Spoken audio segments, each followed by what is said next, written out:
The flight attendant stood over him, her face cold. "Sir, you need to move," she said sharply. People turned to look. Some whispered. Others just stared. He looked up at her, confused. "But this is my seat," he said calmly, holding out his ticket. "First class, 2A. She didn't even glance at the paper. "I said, you need to move. You don't belong here." He froze. Those words hit harder than anything. "You don't belong." His throat tightened. His hands shook. People were watching, some with judgment, some with quiet shame. Nobody spoke up, not even one. He stood slowly, humiliated, and walked down the aisle, past the curious eyes, past the quiet whispers, back to economy.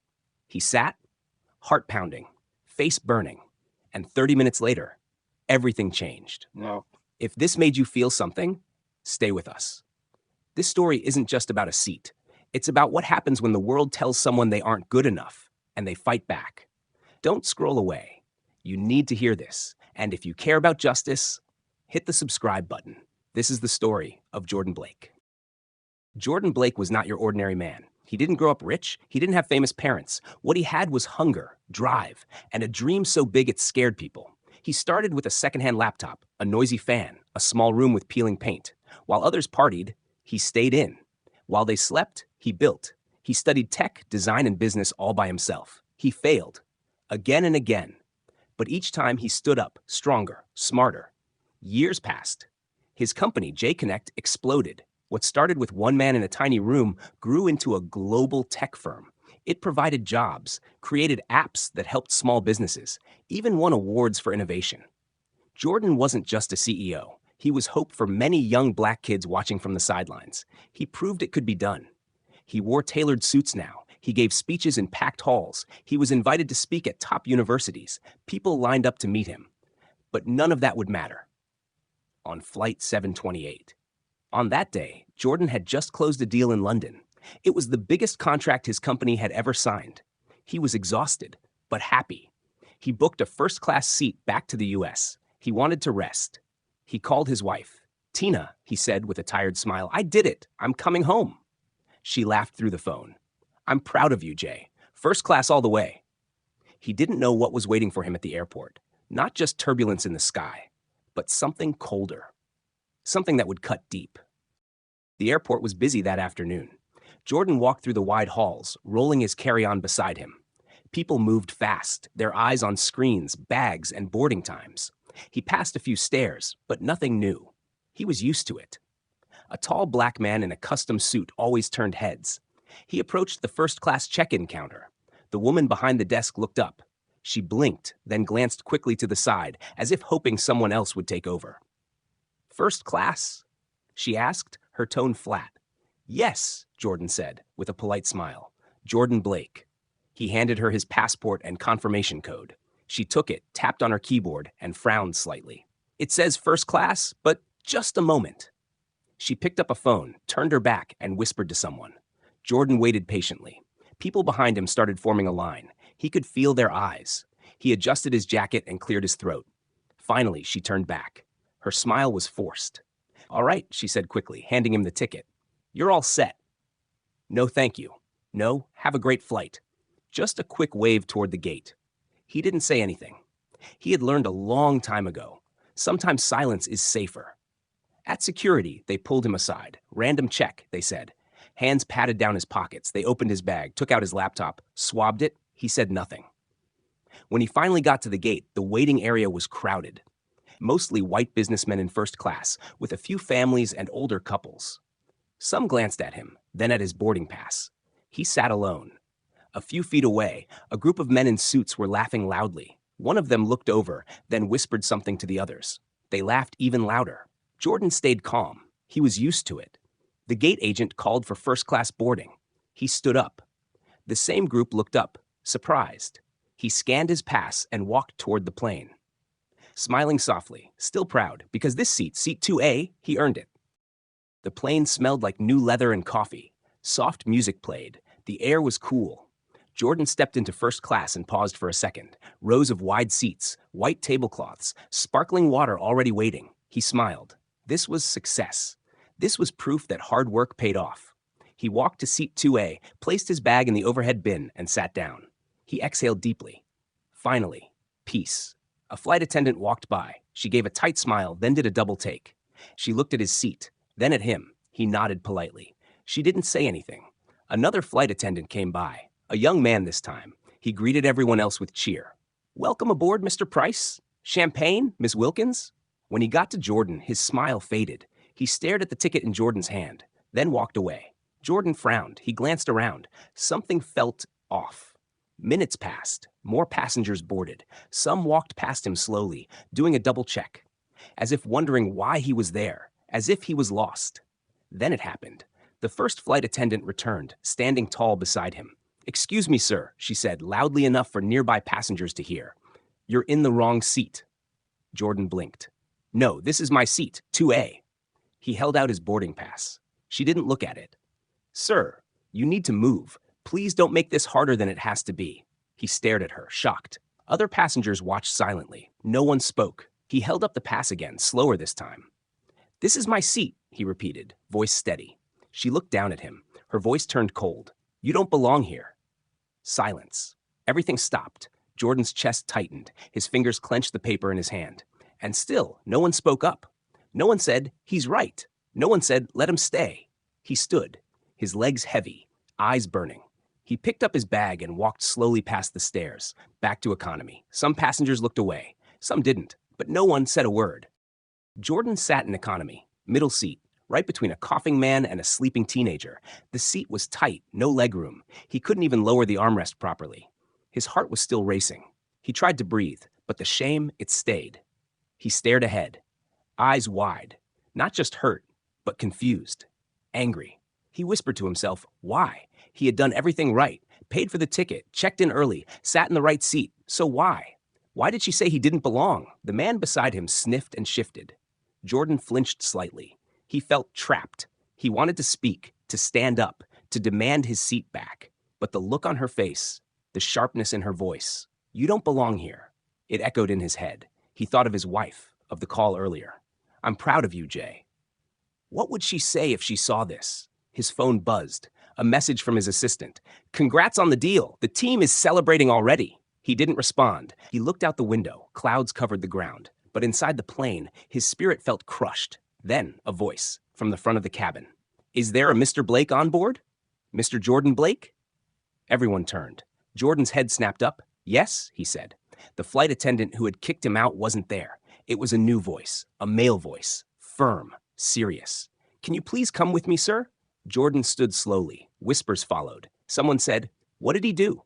He walked up the aisle again. Charlie's eyes followed him, judging, guessing. He reached the front, and that's when the chaos began. The door to the cockpit was open. 3 crew members stood there, and behind them, 2 police officers. Jordan froze. His hands went cold. What's going on?" he asked. One of the officers stepped forward. "Are you Mr. Jordan Blake?" "Yes." "We need to speak with you. Please step aside." His heart dropped. Passengers began to murmur. Phones came out. Someone was recording. "Wait," Jordan said, trying to stay calm. "What is this about?" The officer didn't answer. He just nodded at the other one. They gently guided Jordan into the small area near the door. Jordan's voice shook. "I didn't do anything. Why are you?" "We received a report from a crew member," the officer said, cutting him off. "She claims you were aggressive, that you forced your way into first class." Jordan stared in disbelief. "That's a lie," he said, quietly but firmly. "I have a first-class ticket. I paid for it." The officer looked at the boarding pass still in Jordan's hand. He took it and read it. "Seat 2A, first class, Jordan Blake." Silence. Then confusion. The officers looked at each other. One of them turned to the flight crew. "He's not wrong. This says first class." The lead flight attendant stepped forward, her face pale now, her voice quieter. "There must have been a mistake. He didn't look like someone who—" She stopped herself. "Didn't look like someone who what?" How? Jordan stepped forward, his voice calm but powerful. "Say it. Go ahead." No one spoke. The passengers were watching. One man shouted, "Let him sit in his seat."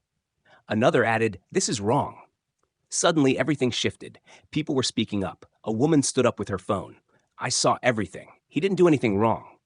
The officers stepped back. The pilot appeared. "What's going on here?" he asked, voice sharp. Jordan turned to him. "I was removed from my seat because she said I didn't belong there." The pilot looked at the boarding pass, then at the flight attendant, then at Jordan. His face went red with anger. "Sir," he said, turning to Jordan, "please accept our apology. You are welcome back to your seat." But Jordan didn't move. He looked at the crowd, at the shame, at the woman who had humiliated him, and he said, "Not yet."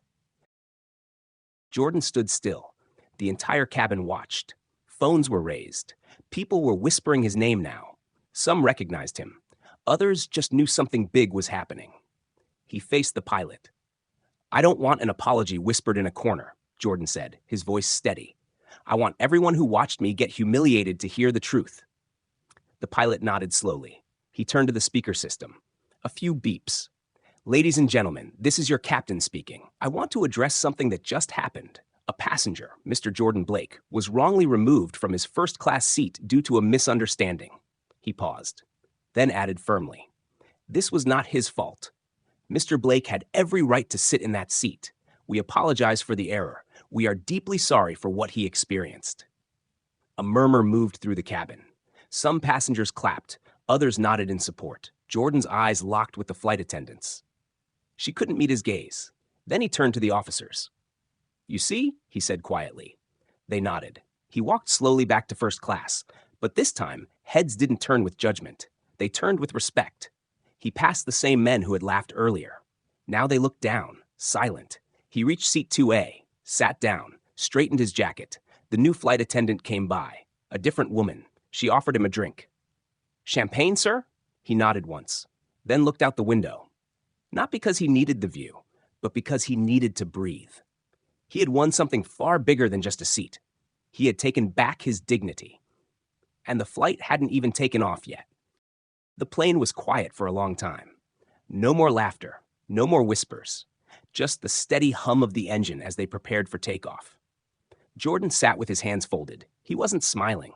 He wasn't angry. He was thinking. That moment, when the whole plane listened, it changed everything. He remembered being a boy, standing in line for free lunch, wearing hand-me-down shoes, teachers treating him like he wouldn't make it, people doubting his worth before they even knew his name. That flight attendant didn't just doubt his ticket, she doubted his entire life. But this time, he stood up. He didn't shout, he didn't fight with fists, he used truth. And truth made people listen. A woman from economy came to see him. She had tears in her eyes. "I'm sorry," she said. "I saw what happened and said nothing. But you gave us all courage." He nodded, not with pride, but with understanding. Sometimes standing up doesn't mean shouting. Sometimes it means holding your ground, even when your knees shake. He checked his phone again. It was blowing up. His assistant had posted the story. People were already reacting. Thousands of comments, news pages sharing it. Black CEO humiliated on flight, but stands his ground. You don't belong here. Airline faces backlash over viral incident. His inbox was full. Messages from reporters, supporters, other CEOs, young black boys saying, "Thank you for standing up." "We saw you." Jordan smiled quietly. This wasn't just about him anymore. The plane finally landed, but Jordan knew this journey didn't end on the runway. It had just begun. As passengers stood to leave, many looked his way, not with pity, but with respect. An older man stopped beside him, white, gray-haired. He said softly, "What you did back there, it mattered. Thank you." Jordan nodded. "Thank you for saying that." He stepped off the plane, walking into the bright lights of the terminal. Flashes met him, reporters already waiting. He didn't hide. He walked straight through, head high. That night, news channels across the world ran the story. Airline executives scrambled to release statements. People called for accountability. Policies were questioned. Staff were reviewed. But more importantly, voices rose. Voices that had been silent for too long. Jordan didn't ask for this moment. He didn't plan to become a symbol. But sometimes, change chooses you. He gave one interview. Looking straight into the camera, he said, "This wasn't just about a seat. It was about how people are seen, how we're judged before we speak, before we sit, before we even breathe. I didn't fight back to prove I had money. I fought back to prove I had worth." The world heard him, and even though the pain of that moment would never fully leave, it sparked something bigger. A conversation, a movement, a reminder that dignity isn't something you ask for, it's something you carry. And when the world tries to take it from you, you stand. Even when your voice shakes, even when your heart breaks, you stand because you belong. no matter what they say. The end.